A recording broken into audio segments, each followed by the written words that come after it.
Hi, Dr. Smith and Dr. O. This is my narrative for week 4. Provide a general statement about this week's events.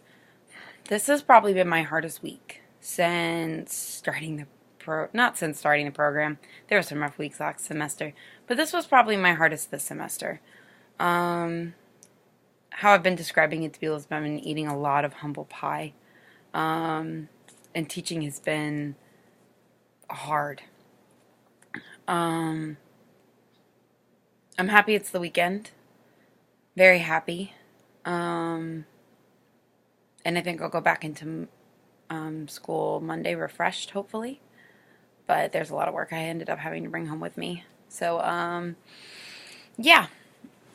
But I'm hoping next week will be better than this week. What went well? Well, I've really been struggling with content and teaching. And most of this week, I really struggled, and it turned out to have some really bad results in lessons that I would have kids answer informative summative assessments, and they hadn't gotten the lesson at all.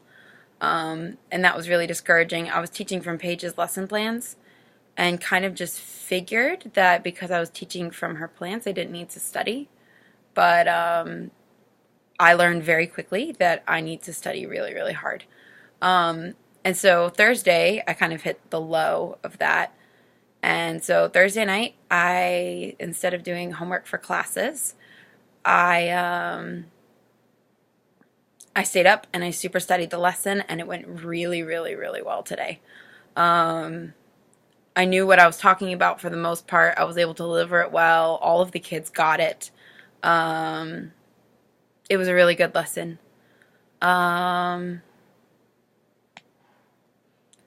What also went well?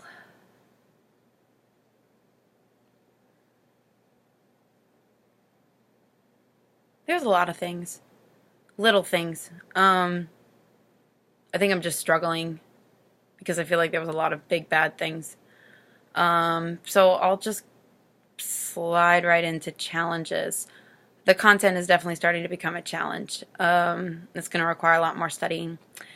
I love Paige as a partnership teacher. She is the best person I could learn from, but she holds me to a really high standard, and that's a lot of pressure. And so a lot of times she'll point out mistakes I've made, and she makes it very clear that they're new teacher and rookie mistakes, but there's a lot of them, and so my positive feedback is very small. Like, classroom management was good, and you were really good about your pacing today, and then here's the long list of constructive criticism.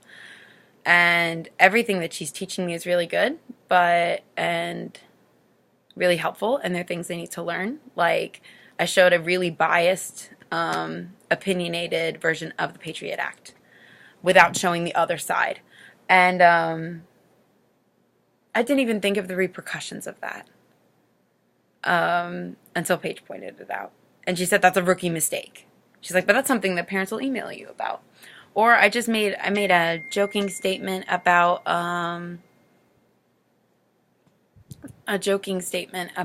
college loans, and you're like, don't get them, just joking, because that's what I say to everybody when I'm joking about it. And then she reminded me that I can't say that to my students because 75% to 95% of them are going to have to take out student loans. And those are things you just don't think about. Like, getting the language down is really hard. But she said that they're rookie mistakes. And she didn't use those words. She says they're new teacher mistakes. And that's very true. So I'm trying to remind myself of that and not beat myself up so much. That's something I really have to work on. Probably for my solution-focused teaching thing is not beating myself up so much for my mistakes and for not letting my students see. Another thing for solution-focused is I'm going to have to spend more time studying, and I'm just going to have to resign myself to that. I'm glad I pushed the praxis off until April. That's a lot less pressure, but EdTPA is sneaking up. And so that's a little intimidating. because now my workload is gone. Another challenge I'm having is finding time to do my homework. Because this week the evenings have turned into studying and prepping for class the next day because I'm trying to catch up, to make sure that I'm ready. And normally I put the evenings aside for homework. And now my weekend is a stack of grading and a lot of other things. And I'm trying to rest and recuperate before the next week. So yeah, I have a lot of ways that I need to figure out solution focused for a lot of the problems I'm having. But I'll be okay.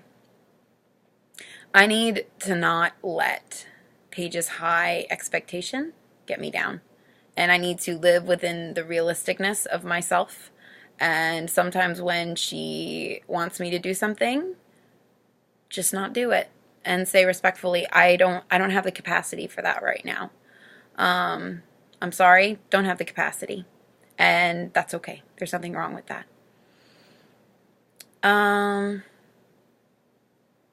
Insights gained, content, watch my words and my language. Try to be more positive about myself and not beat myself up all the time.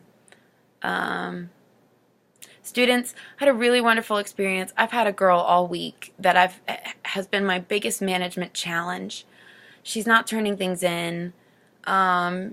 She gets really sassy when I ask her to do something.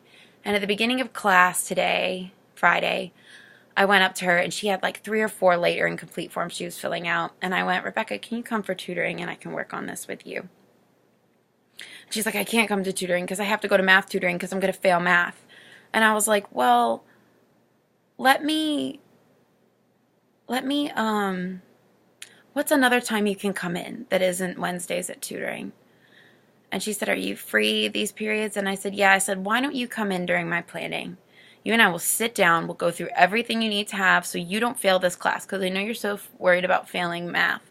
But I want you to succeed here, and I want to help you succeed here. And her whole attitude changed.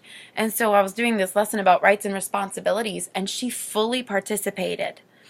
And so at the end, I wrote a sticky note. Thank you so much I loved all your participation today. Thank you, with an exclamation point.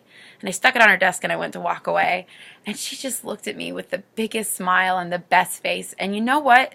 If that was the only good thing that happened this week, it was so worth it. Like, I had one success and that was it. And I need to just keep doing things like that. Because I'm teaching for students. I'm not teaching for social studies. Yes, I love social studies, but I'm teaching because I love kids. And I want to love them well. Opportunities for self-care. The night I almost had a meltdown, my mom and I went for a walk before I started doing any of my work because I knew I needed to spend some one-on-one time with my mom and just breathe.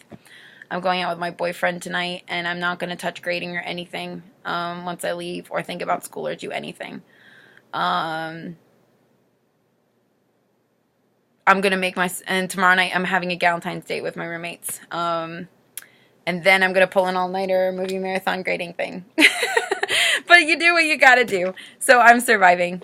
Anything else I'd like to share and discuss? Dr. Smith, I know you're coming on Monday. I'm struggling. And I'm extending myself some grace. I'm not as much on my game as I was next semester, but I'm trying to find my feet again.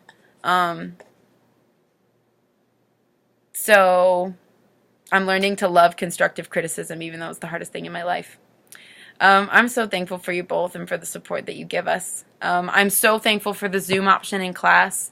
As a girl with multiple autoimmune diseases, the freedom to come home and just Zoom in. I miss the community of being with everyone on Tuesday nights. But the ability for me to rest and to just come home and get in my bed and be with you all, but be at home, has been one of the best things that has happened to me in this program. Thank you.